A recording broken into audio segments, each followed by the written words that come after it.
민수기 36장입니다. 조금 길지만 천천히 1절부터서 10절까지 말씀을 한 절씩 교독하도록 하겠습니다. 요셉 자손의 가족 중 므낫세의 손자 마길의 아들 길르앗 자손 가족의 두령들이 나와 모세와 이스라엘 자손의 두령된 족장들 앞에 말하여 가로되 여호와께서 우리 주에게 명하사 이스라엘 자손에게 그 기업의 땅을 제비 뽑아 주게 하셨고 여호와께서 또 우리 주에게 명하사 우리 형제 슬로브앗의 기업으로 그 딸들에게 주게 하셨은즉 그들이 만일 이스라엘 자손의 다른 지파 남자들에게 시집가면 그들의 기업은 우리 조상의 기업에서 감삭되고 그들의 속할 그 지파의 기업에 첨가되리니 그러면 우리 제비 뽑은 기업에서 감삭될 것이요 이스라엘 자손의 희년을 당하여 그 기업이 그가 속한 지파에 첨가될 것이라.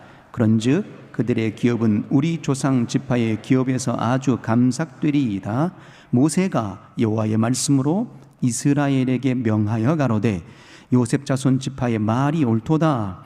슬로보앗의 딸들에게 대한 여호와의 명이 이러하니라. 이르시되 슬로보앗의 딸들은 마음대로 시집가려니와 오직 그 조상 지파의 가족에게로만 시집갈지이니 그리하면 이스라엘 자손의 기업이 이 지파에서 저 지파로 옮기지 않고 이스라엘 자손이 다 각기 조상 지파의 기업을 지킬 것이니라 하셨나니 이스라엘 자손의 지파 중 무릇 그 기업을 이은 딸들은 자기 조상 지파 가족되는 사람에게로 시집갈 것이라. 그리하면 이스라엘 자손이 각기 조상의 기업을 보존하게 되어서 그 기업으로 이 지파에서 저 지파로 옮기게 하지 아니하고 이스라엘 자손 지파가 각각 자기 기업을 지키리라. 슬로보앗의 딸들이 여호와께서 모세에게 명하신 대로 행하니라. 아멘. 우리가 뭔가 한 번도 경험해 보지 않는 일들을 시작하려고 할 때, 한 번도 가지 않는 곳에 여행을 떠나려고 할 때, 무엇인가 새로운 일에 도전하려고 할 때 어떤 생각이 들까요? 설레임도 있을 겁니다. 한 번도 가지 않는 해외를 갈 수 있다니 좋겠다라는 그런 설레임도 있을 겁니다.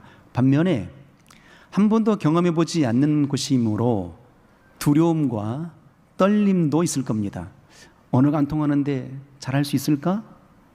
이상한 사람들 만나면 어떻게 하지? 라는 그런 근심도 여전히 갖게 될 것입니다.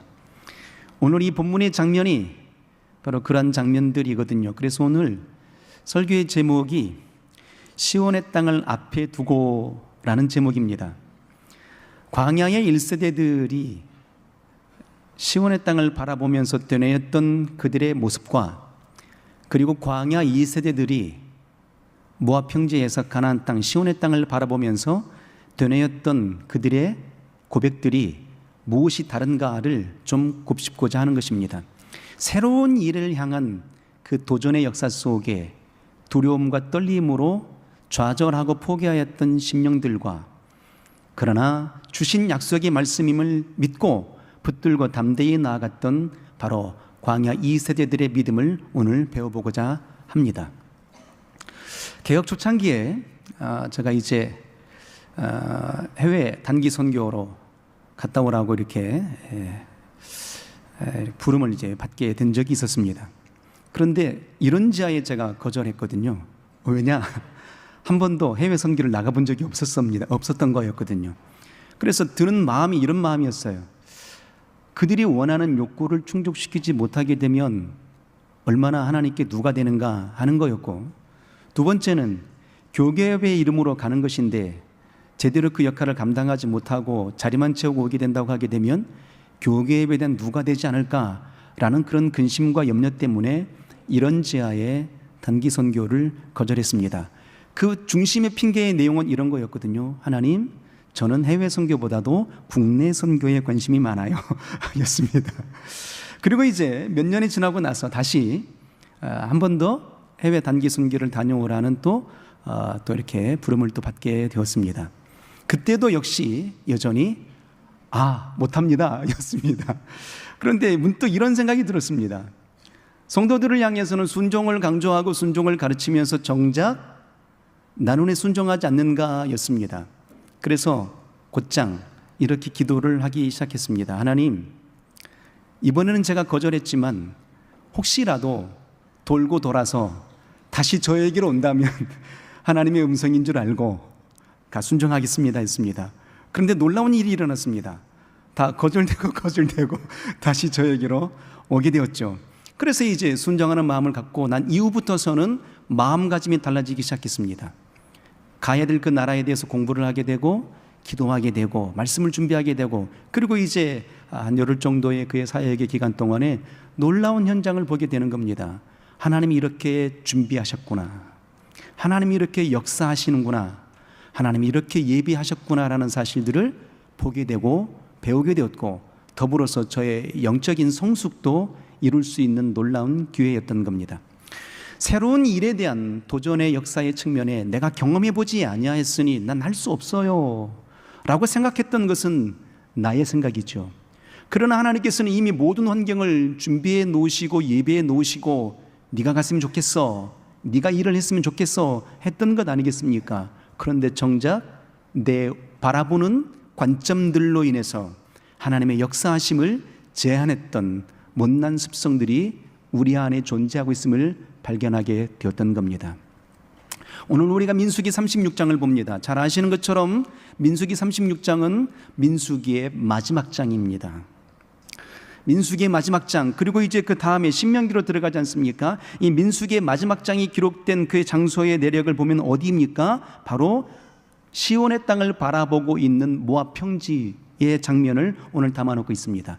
민수기 35장과 36장에는요 아주 중요한 내용을 담아놓고 있는데, 가나안 땅에 너희가 들어가게 될 터인데 너희가 그 가나안 땅에 들어가서 지켜야 될 세 가지 규범을 말하고 계심의 장면이 35장과 36장의 장면이에요. 35장에서는 두 가지의 규례를 명령을 내리시게 됩니다. 첫 번째 명령은 레위 사람들은 너희들은 땅을 기업으로 얻지 못한다. 대신에 너희들은 48개의 지역에서 흩어져 살 것이라, 이 사실 첫 번째의 규약을 허락해 주시고, 두 번째의 규약은 이런 거였습니다. 48개의 지역에 6개의 지역은 도피성으로 만들라. 그래서 부지 중에 잘못한 일들이 있다면, 범죄한 자가 있다면 그 도피성으로 피한 자들에 관하여서는 그들의 목숨을 부지하도록 하라라고 은혜의 도피성을 만들라라고 말씀하심의 장면이 35장에 나옵니다. 그리고 이제 마지막 세 번째 규약을 오늘 36장에 기록하고 있는데 어떤 내용이냐, 오늘 본문에 읽었던 내용입니다. 아주 심각한 메시지일 것 같습니다. 왜냐? 36장의 민수기의 마지막 장이니까요. 보통 마지막은 어떻습니까? 농담이나 또 쉬운 그런 내용들이 아니라 뭔가 좀 의미심장하고 뭔가 좀 집중할 수 있는 그런 메시지들을 보통 마지막에는 허락하지 않습니까? 그래서 36장의 세 번째 마지막 규약이 정말 대단한 언약일 것 같습니다. 그런데 어떤 내용이에요? 딸들에게도 땅을 기업으로 줄 것이고, 땅을 기업으로 받은 그 딸들은 다른 지파 남자들에게 시집가지 말고 당신들의 지파의 남자들과만 시집가라. 이것이 세 번째 마지막 규약이었습니다. 이 장면을 보고 이런 생각이 들었습니다. 굳이 마지막 장에 이 언약을 해야 됐을까? 라는 생각이 듭니다. 자, 그런데 이 장면 속에서는 말이죠, 엄청난 하나님의 의미가 함유되어 있어요. 이 장면 속에서 광야의 1세대들의 믿음과 광야 2세대들의 믿음이 현격하게 차이가 있고 다름을 발견하게 되는 장면이란 말이에요. 우리 신앙인들, 그리스도인들이 왜 신앙생활할까요? 이 광야 같은 이 땅에서 왜 우리가 발딛고 살고 있을까요? 그의 소망은 뭘까요? 바로 새하늘과 새 땅을 바라보기 때문입니다. 믿으시면 아멘. 영광의 아버지 나라를 흠모하죠. 결국 이스라엘 민족들이 광야로 나오게 되었던 그 40년 동안 유리하게 된 그 배경의 역사의 내력은 무엇 때문이었을까요? 시온의 땅, 가나안 땅을 바라보기 때문이었죠. 그래서 그 40년의 여정도 가나안 땅 하나님이 주시겠다라고 약속하신 그 가나안 땅을 바라보았으므로 버틸 수 있었고 견딜 수 있었던 것 아니겠습니까? 자, 그런데 광야의 1세대들이 이제 모세를 통해서 애굽에서 출애굽하여 광야로 나오게 되었습니다. 그리고 그들이 가데스 바네아에서 가나안 땅을 바라봅니다. 시온의 땅을 바라보는 겁니다. 잘 보십시오. 1세대들입니다. 400년 동안 종으로 살다가 하나님께서 건져주신 그 구원의 역사를 통해서 광야로 나왔어요. 홍해바다가 갈라지는 역사를 보았단 말이에요. 하늘에서 만나가 내려지는 역사를 보았단 말이에요. 신비로운 이적을 경험하고 낮에는 구름 기둥으로 밤에는 불 기둥의 역사로 인도함을 받아서 드디어 하나님의 약속하신 가나안 땅을 바라보고 있습니다. 그래서 모세가 곧장 가나안 땅에 들어가지 않고 어떻게 했을까요? 12지파에 각 한 사람씩을 취하여서 12명의 정탐꾼을 가나안 땅에 정탐으로 보내게 됩니다. 어디에서요? 가나안 땅을 바라보고 있는 그 가데스 바네아에서 말이에요. 그리고 40일 동안 정탐을 하고 돌아옵니다. 그 40일 동안 정탐하고 돌아와서 모든 백성들이 모여있는 앞에서 보고를 하는 겁니다. 10명의 보고자들이 이렇게 민수기 13장과 14장에 이렇게 보고하게 됩니다. 정말 그 땅은 젖과 꿀이 흐르는 땅이 맞습니다. 우리가 보았는데 포도송이를 짊어지고 가는 장면을 봤는데 두 사람이 한 포도송이를 막대기에 껴서 메고 가더이다. 얼마나 포도송이가 컸으면 그랬겠어요. 상상이 되십니까? 그러므로 그 땅은 정말 젖과 꿀이 흐르는 땅이 맞아요. 그런데 그 땅에 사는 사람들을 바라보게 되었는데 아낙 자손들의 후예들이었어요. 네피림의 후예들이었어요. 장대한 거인들이었어요. 그래서 우리가 그 앞에 서게 되니까 저처럼 키가 작았나 봐요. 메뚜기 같더이다. 그러므로 우리는 도무지 그 땅을 차지할 수 없습니다라고 불신의 고백을 되뇌게 되었던 겁니다. 그 불신의 고백을 되뇌게 되었을 때 들었던 모든 백성들이 어떤 마음이었을까요? 분한 마음이 들었을까요? 좌절스러운 마음이 들었을까요? 좌절스러운 마음이 삽시간에 흐르게 된 겁니다. 그래서 모든 백성들이 통곡하기 시작하게 됩니다. 그리고 하나님을 원망하고 모세를 원망합니다. 결국엔 이렇게 주장하게 되죠. 자, 이제 우리가 한 장관을 세우자. 그리고 그 장관을 통해서 다시 애굽으로 돌아가는 게 낫겠다 였던 겁니다. 모세 당신 필요 없어. 하나님도 필요 없어요. 차라리 이 광야에서 죽거나 한 장관을 세워서 그의 인도함을 받아서 애굽으로 돌아가는 게 낫겠어요라고 고백하게 되었던 겁니다. 불신의 고백들이었죠. 결국 그 불신의 고백들 때문에 이스라엘 민족이 광야에서 40년을 유리하게 된 것입니다. 자, 그런데 오늘 이 36장의 본문을 보십시오. 어떤 장면입니까? 읽지는 않았지만 13절에 보게 되면 이렇게 말합니다. 여리고 맞은편 요단가 모압 평지에서 여호와께서 모세로 이스라엘 자손에게 명하신 명령과 규례니라. 어디에 있어요? 요단 모압 평지, 요단강 바로 맞은편 모압 평지에서 가나안 땅 시온의 땅을 바라보고 있는 자들입니다. 이 36장에 바라보고 있는 세대들은 누구일까요? 1세대들은 이미 다 죽었습니다. 40년이 지나고 난 후였거든요. 그때 가데스 바네아에서 12명의 정탐꾼의 보고를 하고 난 이후에 40년이 지난 겁니다. 1세대는 다 죽었어요. 갈렙과 여호수아만 살고 다 죽었단 말이에요. 그러면 이 바라보고 있는 장면들의 모습은 누가 바라보고 있는 겁니까? 바로 광야의 2세대들이 바라보고 있는 겁니다. 그 광야의 2세들이 똑같이 시온의 땅을 바라보면서 이렇게 고백하는 겁니다. 그들의 믿음의 신앙은 어떤 고백이었을까요? 이렇게 고백합니다. 오늘 36장의 장면은 민수기 27장의 장면을 다시 곱씹는 장면입니다. 민수기 27장에 이렇게 슬로보앗의 딸들이 이렇게 고백하게 됩니다. 모세요, 우리 아버지가 이 광야에서 죽었습니다. 그런데 아들도 없이 딸만 5입니다. 우리가 바로 그 딸입니다. 그런데 아버지가 죽었고 아들도 없으면 약속하신 그 땅의 기업은 누가 받습니까? 우리가 받지 못하면 딸들이라고 해서 그 땅을 기업으로 받지 못하게 되면 우리는 얼마나 억울합니까? 그래서 우리에게도 우리 딸들에게도 기업을 주셔야 돼요 라고 항변하게 됩니다. 그랬더니 모세가 근심하고 결정을 내려주기 위해서 하나님께 기도하게 됩니다. 그랬더니 하나님께서 그 딸들이 고백이 합당하도다, 그 딸들에게도 땅을 기업으로 주라, 이렇게 명하게 된 것입니다. 그 장면 속에 여자들도 이제 슬로보앗의 5 딸들도 땅을 가나안 땅에 들어가서 기업으로 받을 거라고 확정을 받았습니다. 그런데 오늘 36장의 본문에 보니까 말이죠, 이미 준다라고 약속했음에도 불구하고도 므낫세 지파의 두령들이 모든 지파의 두령들을 모아놓고 모세에게 다시 이렇게 말하게 되는 겁니다. 그 상속법에 문제가 있어요, 빈틈이 있어요 라는 거였어요. 슬로보앗의 딸들은 므낫세 지파의 딸들이거든요.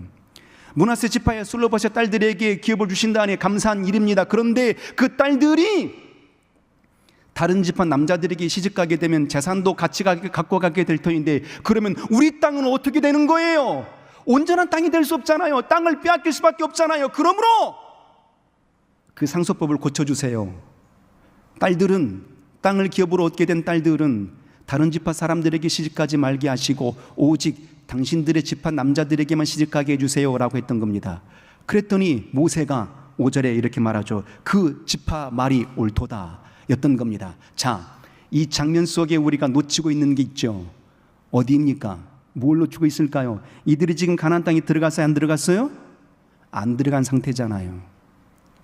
1세대들도 가나안 땅에 들어가지 못하고 가나안 땅을 보고만 왔습니다. 그런데 2세대들은 아예 가나안 땅을 보지도 못한 자야, 멀리서 바라보는 자들이죠. 그런데 지금 이들이 뭐라고 고백하고 있습니까? 이미 자기 땅인 것처럼 고백하고 있잖아요.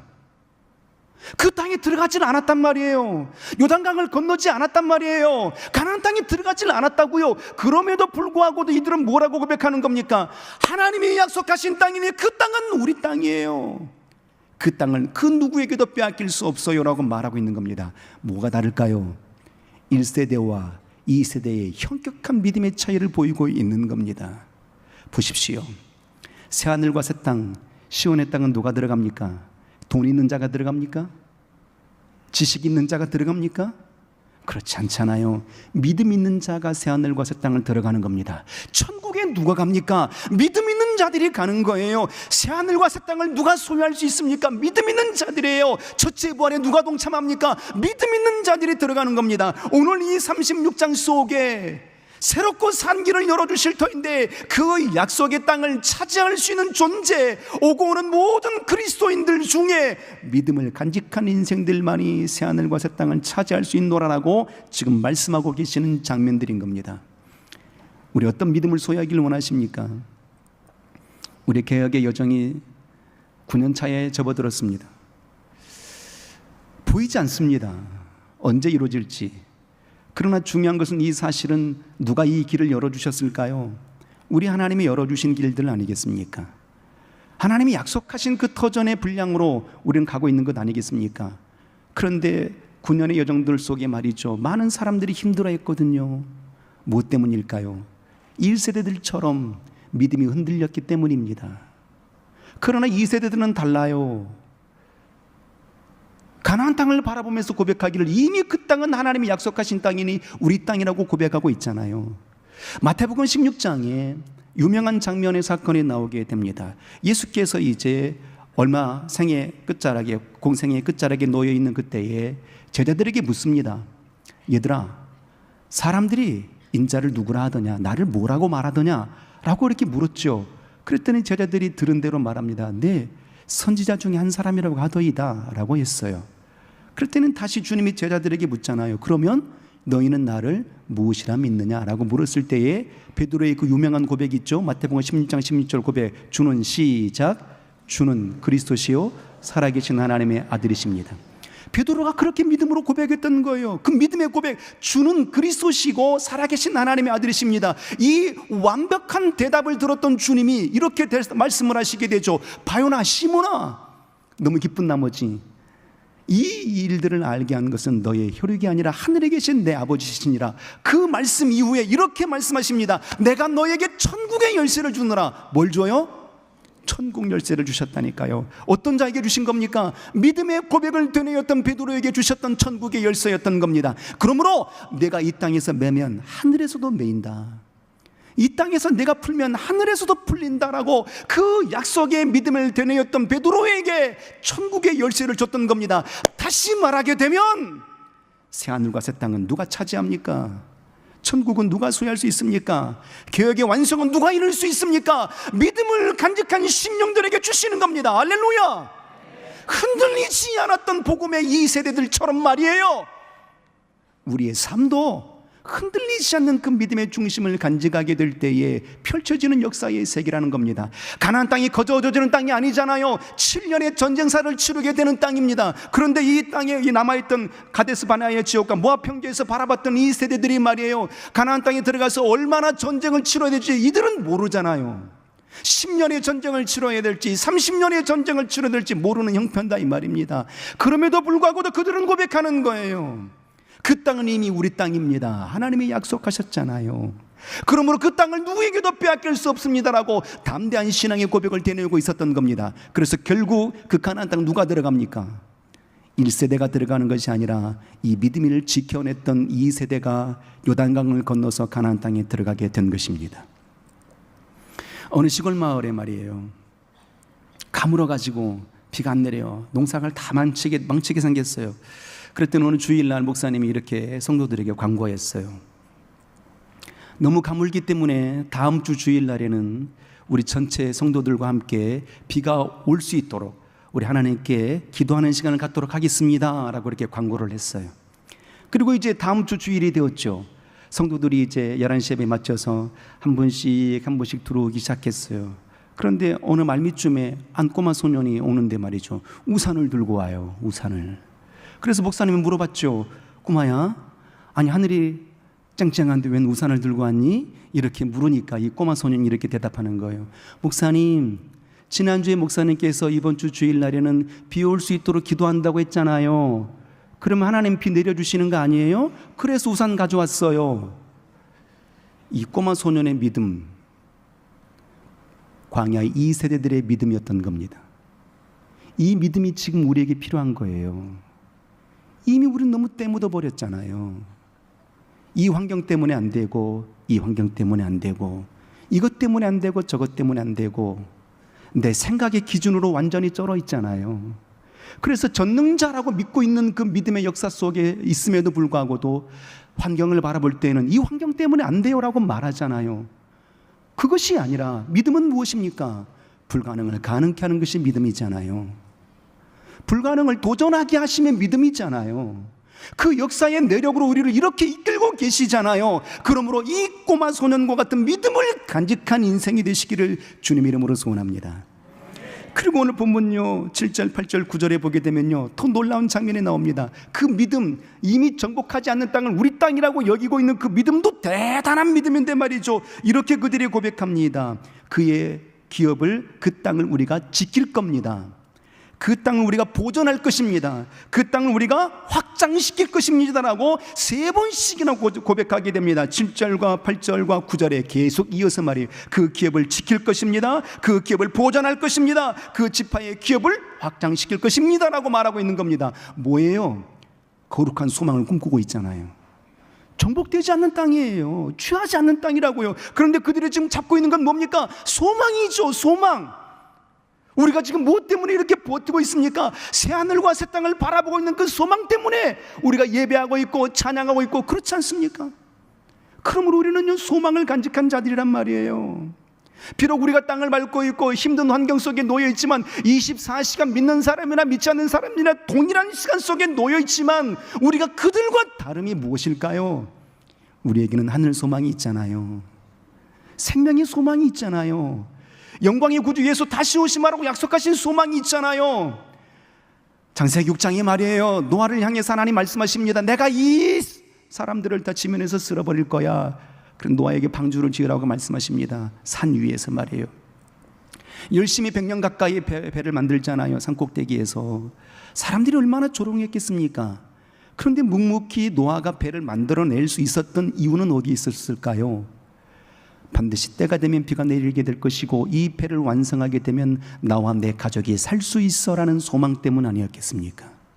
그 소망으로 견뎌낸 거예요. 요한계시록의 마지막 장 22장 마지막 절에 사도 요한이 밤모섬에 갇혀 있습니다. 그리고 계시를 환상을 보았지요. 그 마지막 자락에 이렇게 고백합니다. 밤모섬에 갇혀가지고 말이죠, 처절한 삶을 살아가고 있는 겁니다. 그런데 그가 고백을 어떻게 고백하게 됩니까?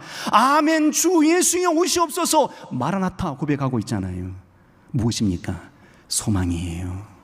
주님 다시 오심하라고 약속하셨던 그 소망을 붙들었지 않았겠습니까? 우린 이 소망을 간직한 인생이 되기를 소원합니다. 마지막으로 결정적으로 오늘 10절에 솔로바 딸들에게 이렇게 고백하게 됩니다. 솔로보아의 딸들이 여호와께서 모세에게 명하신 대로 행하니라. 모세가 너희는 너희 남자들과만, 너희 집안 남자들하고만 결혼해라 했을 때에 술로바 딸들이 뭐라고 대답해요? 네, 그리하겠습니다라고 순종의 고백을 했던 겁니다. 이 시대의 사람들에게 당신들의 집안 사람들하고만 시집가라고 우리 여성분들에게 말하면 뭐라고 항변할까요? 왜 내 인격을 무시하는 거예요? 왜 나의 결혼권을 왜 이렇게 무시하는 거예요? 나도 다른 남자랑 결혼하고 싶다고요? 라고 말하지 않을까요? 그런데 슬로바 딸들이 그렇게 고백하는 겁니다. 네, 그 말씀대로 순종할게요 하는 겁니다. 우리 신앙인들에게 있어서는 말이죠, 복음적인 명령이 참 많습니다. 복음적인 명령은 어떤 명령일까요? 예배하라, 기도하라, 전도하라, 헌금하라, 헌신하라. 이 모든 것들은 복음적인 명령이거든요. 이 복음적인 명령 앞에 우리 모두는 순종할 수 있어야 됩니다. 할렐루야. 그리고 구약 때나 신약 때나 항존적인 명령이 있어요. 그게 뭘까요? 십계명 아니겠습니까? 대신계명과 대인계명이 있다고요. 그런데 우리는 이렇게 말합니다. 그럼 율법이잖아. 우리가 개혁 초창기에 어떻게 얘기했습니까? 11조 율법이잖아. 안 해도 돼. 아니요, 하나님이 명하신 항존적인 법이잖아요. 그런데 우리는 스스로가 말하는 겁니다. 하나님의 법보다도 내 생각이 우선할 때가 너무 많았던 거예요. 그래서 순종이 안 되는 거거든요. 그런데 오늘 광야 2세대들, 그들은 이렇게 말하고 있는 겁니다. 그 땅은 이미 우리 거예요. 그 땅은 빼앗길 수 없어요. 더 확장시킬 거예요. 소망을 말합니다. 그리고 순종을 고백하는 겁니다. 우리 이런 아름다운 신앙 역사가 펼쳐지기를 주님의 이름으로 소원합니다. 할렐루야. 기도하겠습니다. 우리 시간 기도할 때 생명의 하나님, 새하늘과 새 땅을 바라보게 하시니 감사합니다. 우리에게 개혁의 여정의 문을 열어주시니 감사합니다. 지난한 길이고 힘든 여정이기는 하지만 하나님이 열어주셨으니 그 약속의 말씀을 복음의 이 세대들처럼 우리도 그 땅을 취할 수 있겠사오니 끝까지 흔들리지 않는 믿음이 되게 하여 주옵소서. 소망 중에 달려가게 하여 주옵소서. 순종의 삶으로 열매를 보게 하여 주옵소서 하고 우리 합심하여 통성으로 기도합니다.